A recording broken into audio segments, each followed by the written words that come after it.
अस्सलामुअलैकुम dear students. हम अपने टॉपिक को जारी रखेंगे। ट्रांसफॉर्मेशन ऑफ सेंटेंसेस जो हम पिछले कई दिनों से पढ़ रहे हैं। आज जो इसका सेगमेंट है इसमें हम डिस्कस कर रहे हैं how to convert compound sentences into complex sentences. But before we will set on the actual topic, we need to understand, we need to recall actually what is a compound sentence and what's a complex sentence. So both these sentences, if you remember well, a compound sentence is if there are two clauses, both are independent. It can have more than two clauses as well. So even if there are three clauses and two are independent, one is dependent, even then it's a compound sentence. But if there are two clauses, both are independent and they are then joined by a coordinating conjunction. And complex sentence is an independent clause plus dependent clause joined by subordinating conjunction. So what's the difference? If there are two clauses in both the sentences, then there is a mere difference that they are connected and joined by either a coordinating conjunction or a subordinating conjunction. That's the difference. So one of them is independent and the other can either be independent or dependent. So that makes the difference. We need to understand it well, and we need to recapitulate and revise those conjunctions once again: coordinating conjunctions and subordinating conjunctions. Only then we can solve these questions. Now I have just done here some examples. Either you or I must write the letter. Either I must write the letter or you must write the letter. So these are two clauses joined by or. It's a compound sentence. Now, when you want to convert it into a complex sentence, तो हम क्या करते हैं? ये जो coordinating conjunction either or है, correlative conjunction को हम कहते हैं either or, तो इनको हमें omit करना है, इसको replace करना है कि लेकिन माने नहीं बदलने चाहिए।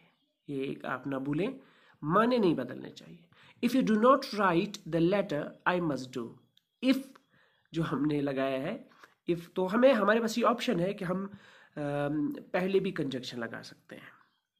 सबऑर्डिनेटिंग कंजक्शन जो मैंने if लगाया है, पहले ही लगाया है तो लगा सकते हैं।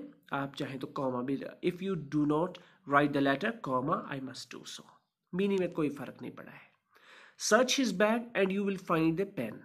Search his bag, you will find the pen, joined by and, coordinating conjunction. So and को आपको बाहर निकालना है। If you search his bag, you will find the pen. Comma रखा है बीच में। If पहले complex sentence हो गया। So हमने क्या किया है, कोई क्योंकि दोनों में बराबर के क्लासेस हैं, दो क्लासेस हैं, इसलिए हमें कोई ज़्यादा इसमें कोई मेहनत नहीं लगती है। बस ये है कि अगर हमें कोऑर्डिनेटिंग कंजक्शन दिया हुआ हो, हमें कोई सबऑर्डिनेटिंग कंजक्शन इस्तेमाल करके कोशिश करनी है कि इसके माने बदलने नहीं चाहिए। वॉक फास्ट और you will miss the flight, compound sentence और लिखा है। Unless you walk fast you will miss the flight. Unless you walk, यहाँ बहुत अक्सर कंफ्यूजन होता है। अनलेस में नॉट जो है, निगेशन जो है इसमें ऑलरेडी होती है। अनलेस यू वॉक फास्ट, जब तक आप तेज नहीं चलेंगे, नहीं, निगेशन तो इसमें ऑलरेडी है। Unless you walk fast you will miss the flight. So इसमें फिर दूसरे क्लास में नेगेशन डालने की ज़रूरत नहीं होती है। तो डी में keep quiet और you will repent, और रिप्लेस कीजिए if you do not keep quiet you will repent। तो बिल्कुल आसान है, क्लासेस बराबर है, क्लास में कोई चेंज नहीं है, बस सिर्फ कंजक्शन का मसला है। आपको ये देखना है कि अगर कोऑर्डिनेटिंग कंजक्शन दिया है, आपको सबऑर्डिनेटिंग कंजक्शन चाहिए। अब आपके पास जो चीज़ है, कन्वर्ट इनटू कम्प्लेक्स सेंटेंसेस, ये आप आराम से कर सकते हैं। जैसे spare the rod and spoil the child. Spare the rod and coordinating conjunction spoil the child. If you spare the rod, नहीं जी, ये आपको खुद करना पड़ेगा। तो नीचे मैंने लिखा है क्लू, यूज सबऑर्डिनेटिंग कंजक्शंस। आप इफ़ का इस्तेमाल कर सकते हैं, अनलेस का इस्तेमाल कर सकते हैं, व्हेन का इस्तेमाल कर सकते हैं। इसके अलावा भी आपके पास बहुत सारे सबऑर्डिनेटिंग कंजक्शंस हैं, लेकिन यहाँ पर इन तीन से भी काम चल सकता है। आपके पास बहुत सारे सबऑर्डिनेटिंग कंजक्शन हैं, आप अपने हिसाब से कर सकते हैं। Do as I tell you और यू विल रिग्रेट इट। कौन लगेगा? अनलेस से तो काम नहीं चलेगा क्या? आप कोशिश कीजिए, कोई बड़ा मुश्किल नहीं है। C, give me the book and I will read it. If you give me the book, oh sorry, आपको ये खुद करना पड़ेगा। D, we will win or die.